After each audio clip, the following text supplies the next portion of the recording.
आज हम आपसे एक गैर मुस्लिम नौजवान लड़की का वाक्य शेयर करेंगे कि जब एक मुस्लिम नौजवान ने गैर मुस्लिम नौजवान लड़की के साथ जीना करना चाहा, तो अल्लाह ने कैसे एक हाथी को भेजकर लड़की की इज्जत बचाई। वाक्य मुकम्मल जानने के लिए इस वीडियो को आखिर तक जरूर देखिएगा। दोस्तों, कहा जाता है कि जिस जगह आज भारतीय रियासत उत्तर प्रदेश में, जहां 700 साल पहले मुसलमान हुकूमत करता था जो इंतहाई इंसाफ वाला था, बादशाह की सल्तनत कई रियासतों पर थी और हिफाजत के खातिर मुसलमान बादशाह ने एक फौज भी बना रखी थी। यही फौज सल्तनत के सरहदों की हिफाजत किया करती थी। वहां गैर मुस्लिमों के लिए इलाका बनाया गया। यह पूरा एक शहर था जहां गैर मुस्लिम आजादी से जिंदगी गुजार रहे थे। इसी सड़क पर एक मुस्लिम नौजवान भी ड्यूटी दे रहा था जो यहां तैनात फौज का कमांडर था। एक दिन जब वह बाजार से गुजर रहा था तो उसकी नजर एक हसीनो जमील लड़की पर पड़ी। वह उसका हुस्न देखता ही रह गया। वह अपने खेमे में पहुंचा तो उसने सिपाहियों को हुक्म दिया, इस लड़की का पता मालूम किया जाए।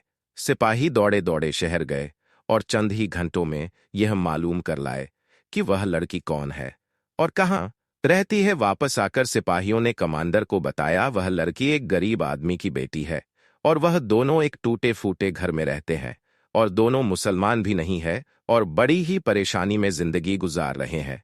इस मुस्लिम नौजवान ने अपने सिपाहियों को हुक्म दिया, इसके घर जाओ और उसके वालिद को मेरा पैगाम दो कि 7 दिन के लिए अपनी बेटी हमारे हवाले करे।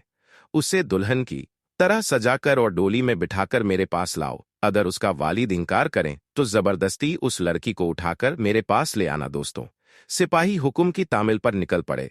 उस लड़की के घर पहुंचकर सिपाहियों ने उस मुस्लिम नौजवान का पैगाम लड़की के वालिद को दिया। यह सुनकर वह गरीब से काफी परेशान हुआ। उसने सिपाहियों से कहा कि जनाब, यह तो सरासर ज्यादती है, मुझ पर रहम करे। वह सिपाही ना माने और लड़की को साथ ले जाने पर डटे रहे। लड़की के बारे में मजबूर होकर लड़की को सूरते हाल से अदा किया तो उस अक्लमंद लड़की ने अपने वालिद से कहा कि बाबा, आप इनसे 1 माह की मोहलत तलब करें और उनसे कहे कि मेरे पास इस वक्त इतने पैसे नहीं है कि मैं अपनी बेटी को दुल्हन बनाकर आपके साथ रुखसत कर सकूं। बेटी की बात सुनकर वालिद ने सिपाहियों से ऐसा ही कहा, जिस पर सिपाही भी रजामंद हो गए और वहां से चले गए। लड़की का वालिद अपनी बेटी के पास आया और कहने लगा, बेटी, आज तो वह चले गए, लेकिन 1 माह बाद वह वापस आएंगे, तो हम उन्हें क्या जवाब देंगे। जिस पर बेटी ने कहा, बाबा, आप फिक्रमंद ना हो, मुझे मालूम है कि मुझे क्या करना है। अगली सुबह उस लड़की ने भेस बदला और शहजादी के रूप में सफर पर निकल पड़ी। 7 दिनों के सफर के बाद आखिरकार वह सल्तनत के बादशाह के महल में जा पहुंची। दिखने में वह लड़का मालूम होती थी और उसने अपने चेहरे को नकाब से ढक रखा था और हाथ में एक खत भी उठा रखा था जिसमें इसकी सारी हकीकत लिखी हुई थी। दरबार लगा और लोग अपनी फरियाद लेकर बादशाह के पास जाने लगे। इस लड़की ने देखा कि पास जाने लगे मर्द हजरत के हाथों से बादशाह खुद चिट्ठियां वसूल कर रहा है। लेकिन जैसे ही उस लड़की की बारी आई, इस मुस्लिम बादशाह ने अपने हाथ पर कपड़ा डाल दिया और कपड़ा बंधे हाथ से उस लड़की का वह खत वसूल किया, जिस पर लड़की चौंक गई। इसने बादशाह से कहा कि मेरे साथ इतनी नाइंसाफी क्यों?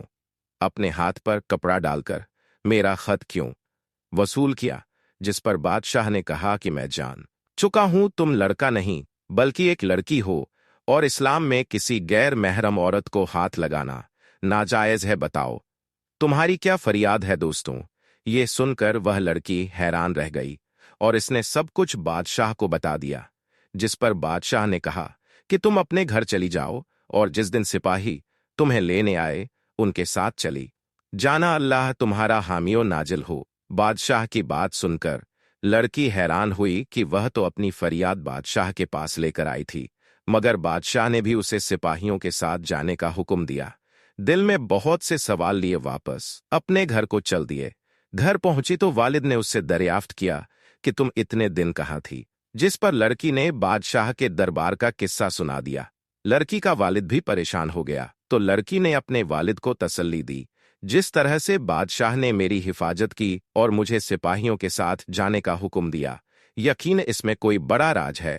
जब 1 महीने का वक्त पूरा हो गया तो इस मुस्लिम नौजवान के सिपाही एक महीना पूरा होते ही उस नौजवान लड़की के घर पहुंच गए और लड़की को साथ ले गए। जब सिपाही लड़की को कमांडर के पास ले गए तो वह मुस्लिम नौजवान खुश हो गया और उसने जश्न का इंतजाम किया। फकीरों पर पैसे लूट आने लगा। अचानक एक फकीर उसके पास आया जिसके चेहरे पर नकाब था। उसने बड़े ही मासूम अंदाज में मुस्लिम नौजवान से दरियाफ्त किया कि आखिर यह जश्न किस वजह से है। तो उस मुस्लिम नौजवान ने सब कुछ सच सच बता दिया कि कैसे मैंने एक गरीब की बेटी को सिपाहियों की मदद से बुलाया है। यह सुनना था कि उस शख्स ने चेहरे से नकाब हटा दिया। यह सल्तनत का बादशाह था। अपने सामने बादशाह को देखकर उस मुस्लिम नौजवान के पसीने छूट गए। बादशाह के सिपाही जो कुछ दूर खड़े थे उन्होंने उस मुस्लिम नौजवान को गिरफ्तार कर लिया।